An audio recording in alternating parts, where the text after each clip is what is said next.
Hi, my name is Bailey, and today I'm using my husband Cody as a model to show all the facial muscles. So I'm going to point them out on him and talk about them, talk about what they do and where they are at.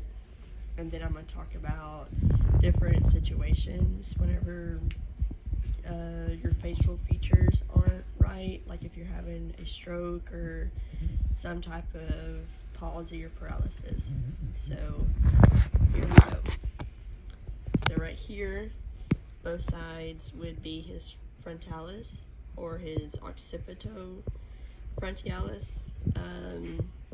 As you can see, it draws back your eyebrows and comes along your scalp.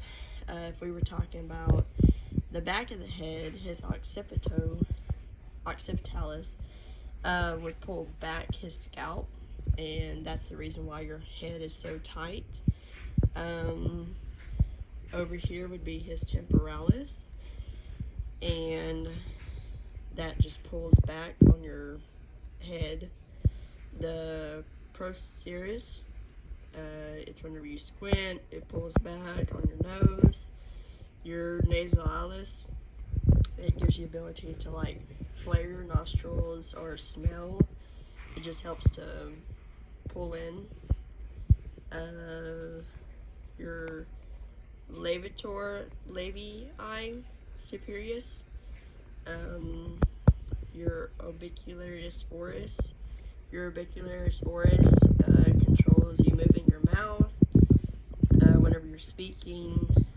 Your depressor labii inferius, it involves pulling your mouth down whenever you're chewing or talking.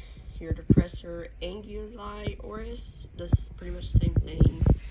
It involves pulling down on your mouth. Your platysma, it's up here. It comes up here, but it's mainly down there, and it looks like a platypus's feet. That's why a lot of people refer to it as platysma. But anyways, it comes up here and it pulls down on your mouth and your neck. It's a very quite long muscle. Your ricerius, it involves you to pull back like that whenever you're chewing and talking. Your buccinator, you can think of that like as in Buc-ee's, because I think about buck teeth and it's in your mouth. Your masseter involves like pulling down on your jaw or coming back up. Your zygomaticus major and minor are a big part of chewing and smiling. Definitely mainly smiling. Your orbicularis oris, it involves blinking and opening your eyes, and that is it about the muscles. But another thing is, if you or somebody you know was to have facial palsy, it is a weakness in your face. It prevents you, or you have a hard time chewing or masticating, in other words. You're just very weak in your face and you're not able to move it as much as you would like to. Facial paralysis, its inability to really move your face or some parts of your face. So you will definitely have trouble blinking, smiling, talking. You may not be able to feel some parts of your face. And for people that have like strokes, a lot of times the nurses or EMT will look at somebody's face to see, are they droopy on one side, are they drooling and not know it. Definitely big changes in the facial features, and it helps to realize if they're having a stroke or not.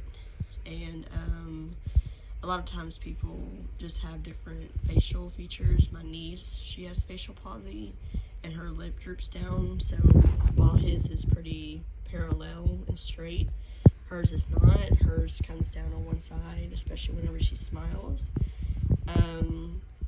But that's a big part in trying to recognize somebody's face. And your facial features definitely come in with singing and talking and a lot of times being able to see how old somebody is.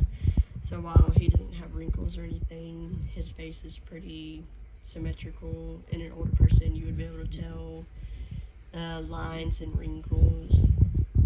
And that concludes everything